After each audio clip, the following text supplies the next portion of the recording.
My name is April Hubbard. I use she, her pronouns. I live in Halifax, Nova Scotia. So, some of the symptoms I have with tethered spinal cord is definitely pain. It started just in my lower back and my lower limbs. But at the time of my diagnosis at 17, they were still telling me this is something we can fix. Over the years, it's grown to every single part of my body.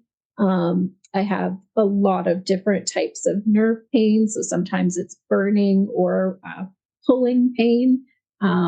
But when it gets really bad, especially in my lower limbs, I describe it as it feels like my legs are being sent through a meat grinder. So every piece of flesh is just being torn apart. And then there are the symptoms that have come about over the years as a result of the treatments that I've received. A lot of the surgeries did major damage that way to a lot of my internal organs.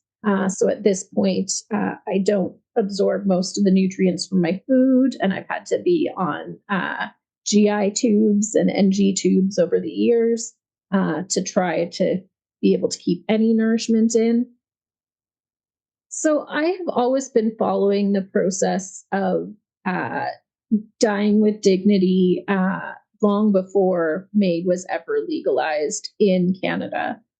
So I was very familiar with the process and the idea of dying with dignity, at least, and how it had been implemented in other areas. And I always felt that I would need to access it in some way at some point in my life. I knew with the degenerative condition that I had that at some point it would get bad enough that I would want to make the call that this is enough for me. In 2022, as I was traveling the world and performing as a professional circus artist and kind of at the top of my game, my health changed really, really quickly. And I started to get really sick again.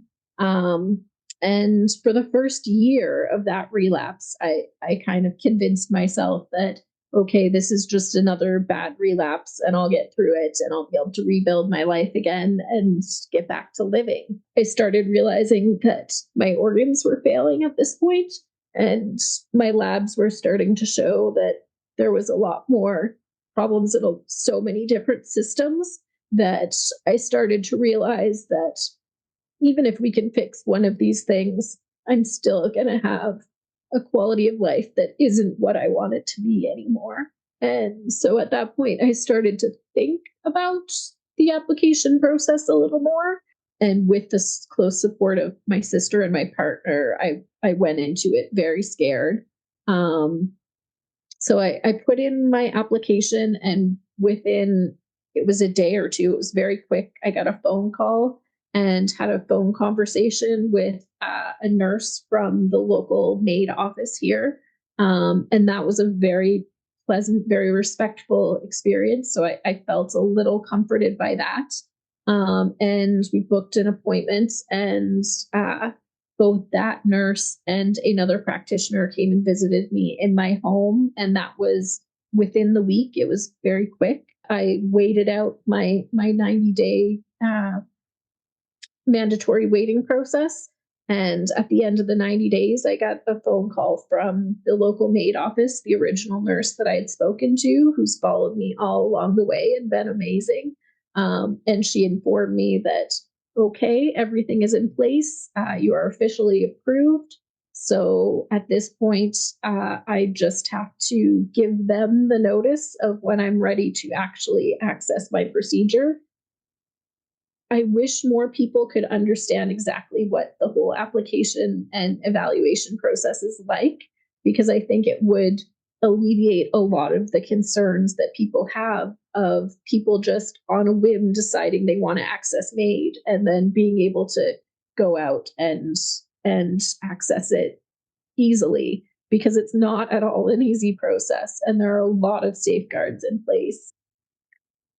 To me, the MAID approval was peace of mind.